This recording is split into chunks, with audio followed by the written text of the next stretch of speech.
둘째 화는 지나갔으나 보라 셋째 화가 속히 이르는도다. 일곱째 천사가 나팔을 불매 하늘의 큰 음성들이 나서 이르되 세상 나라가 우리 주와 그의 그리스도의 나라가 되어 그가 세세토록 왕노릇 하시리로다 하니 하나님 앞에서 자기 보좌에 앉아있던 24장로가 엎드려 얼굴을 땅에 대고 하나님께 경배하여 이르되 감사하옵나니 옛적에도 계셨고 지금도 계신 주 하나님 곧 전능하신 이여 친히 큰 권능을 잡으시고 왕노릇 하시도다. 이방들이 분노하며 주의 진노가 내려 죽은 자를 심판하시며 종 선지자들과 성도들과 또 작은 자든지 큰 자든지 주의 이름을 경외하는 자들에게 상 주시며 또 땅을 망하게 하는 자들을 멸망시키실 때로소이다. 하더라. 이에 하늘에 있는 하나님의 성전이 열리니 성전 안에 하나님의 언약궤가 보이며 또 번개와 음성들과 우레와 지진과 큰 우박이 있더라. 안녕하세요. 오늘은 허남진 목사님의 설교 고난 속 함께 하시는 하나님과 언약궤의 의미, 이 발췌문을 좀 함께 깊이 살펴보려고 합니다. 네, 안녕하세요.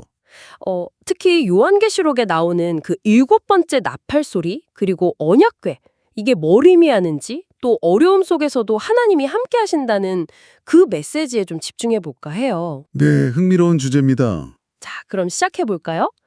보통 7번째 나팔 하면 을의 마지막 재앙, 뭐 이런 걸 생각하기 쉬운데. 그렇죠. 뭔가 큰일이 날 것 같은. 네.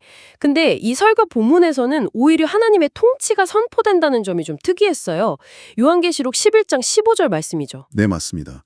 세상 나라가 우리 주와 그의 그리스도의 나라가 되어 그가 세세토록 왕노릇 하시리로다. 바로 이 구절인데요. 그러니까 세상에는 어떤 심판, 화가 임하지만 믿는 사람들에게는 오히려 하나님의 나라가 그 영광이 선포된다는 그런 해석인 거죠. 네. 그리고 설교는 지금 우리가 사는 이 시대를 계속해서 나팔이 울리고 화가 미치는 그런 세상으로 보고 있어요. 아, 현 시대를요? 네. 힘 있고 가진 자들이 뭐랄까 세상을 지배하고 악은 점점 더 교묘해지는 그런 현실 속에서 믿음으로 살아가려는 사람들이 겪는 고난을 외면하지 않고 직시하는 거죠. 그렇군요. 그런데 이게 그냥 미래에 있을 구원이나 심판 얘기만 하는 게 아니더라고요. 제가 인상 깊었던 건 바로 지금 우리와 함께 하시는 하나님, 이걸 강조한다는 점이었어요. 아, 네. 그 부분 중요하죠. 계시록 11장 17절에 보면 옛적에도 계셨고 지금도 계신 주 하나님 이렇게 나오잖아요. 보통 4장 8절 같은 데 보면 장차 오실 이까지 해서 과거, 현재, 미래를 다 아우르는데 맞아요. 여기 11장에서는 딱 지금을 부각시키는 것 같더라고요. 의도적으로. 정확히 보셨습니다. 그게 이 설교의 핵심 중 하나예요. 히브리서에 나오는 믿음은 바라는 것들의 실상이라는 개념하고도 이게 연결이 되거든요. 아, 실상이라는 거? 네.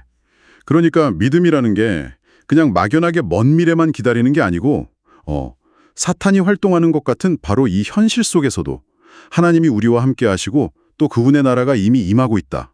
이걸 붙드는 거라는 거죠. 그러니까 미래의 소망이기도 하지만 동시에 현재적인 위로이기도 하다는 말씀이시네요. 그렇죠.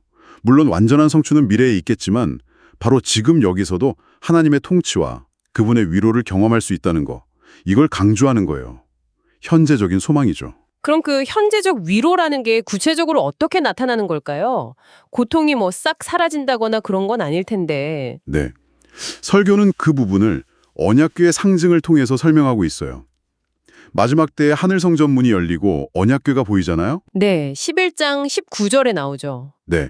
그리고 나서 번개, 음성, 우레, 지진, 큰 우박 같은 심판의 징조들이 나타나는데 여기서 중요한 열쇠가 바로 언약궤라는 겁니다.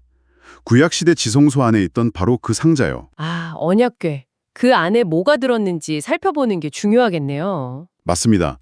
설교에서는 그 안에 든 세 가지 물건을 언급하는데요. 첫째는 아론의 쌍난 지팡이. 아, 그거요. 그 고라자손 반역대. 네, 맞아요.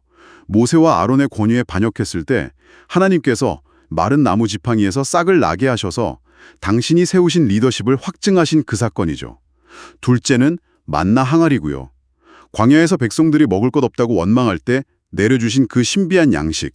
네. 근데 이게 그냥 배 채우는 음식이 아니라 영원한 생명의 양식이신 예수 그리스도를 미리 보여주는 거라고 해석해요. 예표하는 거죠. 썩지 않는 양식? 그렇죠. 그리고 셋째는 십계명 돌판입니다.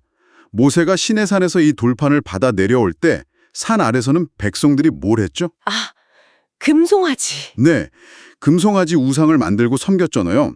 그러니까 하나님의 계명을 받았음에도 불구하고 불순종하고 우상 숭배했던 이스라엘의 죄, 그리고 그에 따른 심판을 상징하는 셈이에요. 와, 듣고 보니까 진짜 이 세 가지 물건들이 전부 인간의 반역, 원망, 불순종 이런 실패랑 죄악을 떠올리게 하네요. 그렇죠. 아니 근데 왜 이렇게 거룩한 언약궤 안에 이런 실패의 상징 같은 것들이 들어있는 걸까요? 좀 이상한데요? 바로 그 지점이 이 설교가 파고드는 핵심입니다.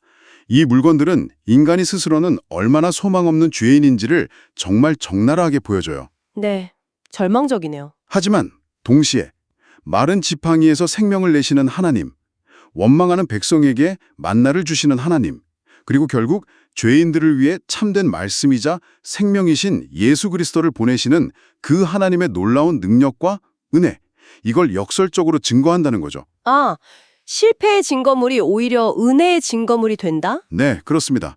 실패의 상징이 오히려 구원의 통로가 되는 아이러니죠. 와, 그렇군요. 언약궤라는 게 단순히 그냥 과거 유물이 아니라 심판받아 마땅한 우리의 모습?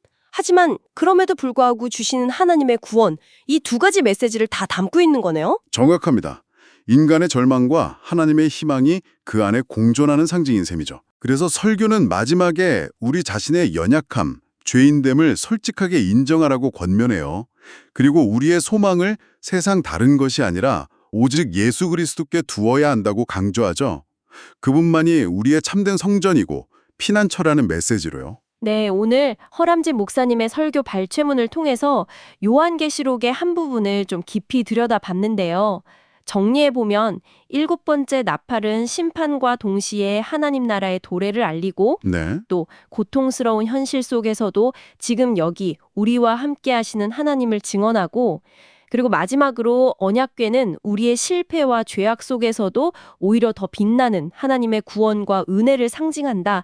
이렇게 정리할 수 있겠네요. 네, 맞습니다. 결국 우리 스스로는 소망이 없다는 것을 인정하고 이 세상의 진짜 주인이신 예수님께 나아가서 그분 안에서 참된 안식과 소망을 찾으라는 초대로 이어지는 거죠. 자, 그럼 마지막으로 이 방송을 듣고 계신 여러분께 이런 질문을 한번 던져보고 싶습니다.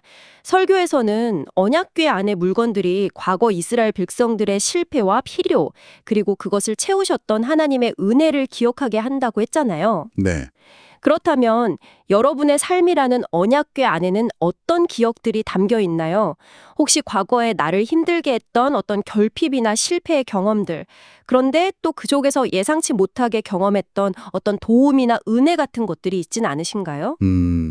그런 과거의 경험들을 한번 돌아보는 것이 오늘 내가 어디에 소망을 두고 살아가야 할지, 그 힘의 근원을 발견하는데 어떤 실마리를 줄 수 있을지 한번 생각해 보시면 어떨까 싶습니다.